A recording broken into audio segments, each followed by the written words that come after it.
مانسا news کا میں ہوں آپ کی میزبان رضا خان، اور آج ہمارے ساتھ جو شخصیت ہے، جانی پہچانی شخصیت ہے، آج کل بہت لائم لائٹ میں ہے، وہ ہر طرف انہی کے چرچے ہیں۔ بلدیاتی الیکشن کے حوالے سے اگر بات کی جائے تو ان کا نام فرنٹ پہ آتا ہے، کسی تعارف کے محتاج نہیں ہے۔ ڈاکٹر اشفاق صاحب ہمارے ساتھ موجود ہے، سابقہ پی ٹی آئی کے صدر بھی رہ چکے ہیں۔ آئیے ان سے بات کرتے ہیں، بلدیاتی الیکشن کے حوالے سے ان سے گفتگو کرتے ہیں، تو ان کی طرف بڑھتے ہیں۔ السلام علیکم۔ وعلیکم السلام۔ بہت شکریہ آپ کے وقت کا۔ بہت شکریہ، تھینک یو ویری مچ۔ سابق صدر آپ نے کہا ہے، میں سابق صدر پی ٹی آئی کا تھا، لیکن ابھی میں آزاد امیدوار ہوں تحصیل مانسرا کے لیے، تو یہ میں تھوڑا سا کلیئر کر دوں کہ لوگ کنفیوز ہو جاتے ہیں اس میں۔ اچھا، ابھی ہم پی ٹی آئی کا نام نہ لیں؟ نہیں، ہمیں ابھی نام لینے کی زیادہ ضرورت نہیں ہے۔ اچھا چلے، ابھی کیونکہ میں آزاد امیدوار ہوں، آزاد ہی کاؤنٹ کر لیتے ہیں۔ ڈاکٹر صاحب، بلدیاتی الیکشن کے حوالے سے چونکہ دوسرا مرحلہ شروع ہو چکا ہے، پہلے میں جو بھی صورتحال تھی وہ ساری کلیئر ہو چکی ہے، ٹکٹ کنفرم ہو چکے ہیں، اور ٹکٹ کے حوالے سے جو صورتحال تھی آپ کے ساتھ جو ہوا وہ بھی سب کے سامنے ہے۔ پہلا سوال جو میرا ہے وہ یہ ہے کہ آپ کے ساتھ جتنے بھی اتحادی گروپ تھا وہ سارے بیٹھ گئے، آپ کے نہ بیٹھنے کی وجہ؟ دیکھیں، یہ تو کافی دنوں سے یہ سوال ہو رہے ہیں جی۔ تو جب آپ کسی بھی جو ہے ایشو کے اوپر کھڑے ہوتے ہیں، تو جب کوئی جینوئن ریزن ہوتی ہے، تو میرا کوئی ذاتی مسئلہ نہیں تھا الیکشن لڑنے کا، یا کوئی ایسا مسئلہ نہیں تھا، لیکن پارٹیز کے جو ٹکٹس کے فیصلے ہوئے، جس طرح آپ نے کہا، تو اس کی وجہ سے پارٹیز کے اندر بہت ذرا مسائل پیدا ہوئے، تو لوگ الیکشن لڑنے کے لیے آگے آئے مختلف پارٹیز کی طرف سے۔ میں بھی ایک پارٹی میں تھا، وہاں پہ ٹکٹ کے غلط فیصلے ہوئے، تو پھر ہم کافی سارے لوگ آگے آئے، لیکن مجھے فخر ہے اس بات پہ کہ جب بہت سارے امیدواروں نے جن نے کاغذات نامزدگی بھی جمع کرائے تھے، تو وہ سب جو ہے ان میں سے زیادہ تر لوگ جو ہے وہ پارٹی کی طرف سے میرے حق میں دستبردار ہوئے، ٹھیک ہے۔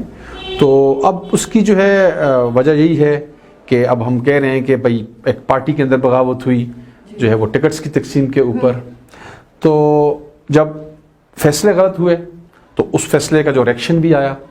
یہ تو جمہوریت کا حق ہے، یہ تو آپ کا جو ہے وہ جو حق بنتا ہے کہ آپ الیکشن لڑیں۔ تو جب الیکشن میں لوگ آئے، انہوں نے جو ہے وہ کاغذات نامزدگی جمع کرائے، جب انہوں نے سمجھا کہ اب ہم جو ہے نا الیکشن میں ہمیں دستبردار ہونا چاہیے، تو وہ ان میں سے میرے حق میں دستبردار بھی ہوئے۔ جس طرح ہماری پارٹی کی طرف سے اجمل خان سواتی صاحب تھے، وہ ہمارے بڑے بھائی ہیں، وہ پارٹی کے دیرین و کارکن تھے، ان کے لیے میں نے ٹکٹ کی بات ہم نے کی تھی پارٹی کی طرف سے، تو وہ ہوئے میرے حق میں دستبردار۔ اسی طرح پاکستان مسلم لیگ کی طرف سے جو ٹکٹ کے امیدوار تھے وہ عمر فاروق تنولی صاحب تھے، جو سابق ناظم بھی ہیں، تو وہ بھی میرے حق میں دستبردار ہوئے۔ تو ابھی میں سمجھتا ہوں کہ میں سب پارٹیز کے ورکر کی طرف سے بھی ایک متفقہ امیدوار ہوں، اور میں سب برادریوں کی طرف سے بھی ایک متفقہ امیدوار ہوں۔ تو یہ کیوں ہوا؟ اب میں ہی کھڑا رہ گیا اور باقی لوگ جو ہے وہ سائڈ پہ ہو گئے، بہت زیادہ پریشر مجھ پہ بھی ڈالا گیا مختلف حوالوں سے، وزیر اعلیٰ صاحب کی طرف سے، جتنے بھی ہمارے یہاں پہ پارٹی کے بڑے ہیں، عہدیدار ہیں، ایم این اے ہیں، منسٹر صاحب ہیں، ایم پی اے ہیں، جتنے بھی لوگ ہیں، جرگے کیے گئے۔ لیکن میں سمجھتا ہوں ہم حق سچ پہ تھے۔ میں ہمیشہ کہتا ہوں، میں ایک مثال دیتا ہوں حضرت امام حسین کی، ان کی جدوجہد کی، کہ کس طریقے سے انہوں نے یزید کے ہاتھ پہ بیعت کرنی تھی، کہ انہوں نے ماننا تھا کہ آپ کی حکمرانی ٹھیک ہے، تو حضرت امام حسین نے ان کی حکمرانی کو ٹھیک نہیں مانا، ان کے ہاتھ پہ بیعت نہیں کی۔ مقصد یہی تھا، اگر وہ مان لیتے، حضرت امام حسین مان لیتے، تو اس کے بعد جو بھی لوگ تھے، جو امت مسلمہ اس وقت تھی، وہ ان کو ماننا پڑتا کہ نواسۂ رسول صلی اللہ علیہ وسلم اگر یزید کی بیعت کر رہے ہیں، اس کی حکمرانی کو مان رہے ہیں، تو باقی سب امت کو بھی ماننا پڑتا۔ لیکن نواسۂ رسول صلی اللہ علیہ وسلم نے، ان کو پتہ تھا یہ حکمران ٹھیک نہیں ہے، اس کے ہاتھ پہ بیعت نہیں کرنی، تو انہوں نے اپنی جو ہے اپنے بچوں کی، اپنے خاندان کی، سب کی قربانی دے دی، ان کی گردنیں کٹوا دی، لیکن اپنے اصولی موقف سے نہیں ہٹے۔ تو میں بھی سمجھتا ہوں کہ ہم لوگ حق پہ ہیں، ہم لوگ کم ہوں گے، تعداد میں کم ہیں، حضرت محمد حسین کے ساتھ 72 لوگ تھے، لیکن آج تک اور قیامت تک ان کا نام رہے گا کہ حق سچ کے لیے، وہ شعر ہے نا، اسلام زندہ ہوتا ہے ہر کربلا کے بعد، ٹھیک ہے، قتل حسین اصل میں مرگ یزید ہے، اسلام زندہ ہوتا ہے کربلا کے بعد۔ لیکن اگر دیکھا جائے تو پاکستان تحریک انصاف کی طرف سے آپ کے ساتھ کافی لوگوں نے رابطہ کیا، کافی اگر ہم اوپر لیول سے دیکھیں وہاں سے بھی آپ کو بنانے کی کوشش کی جائے، آپ کے ساتھ مذاکرات کرنے کی کوشش کی گئی، پھر بھی آپ نہیں مانے۔ آیا وہ کس قسم کے مذاکرات تھے؟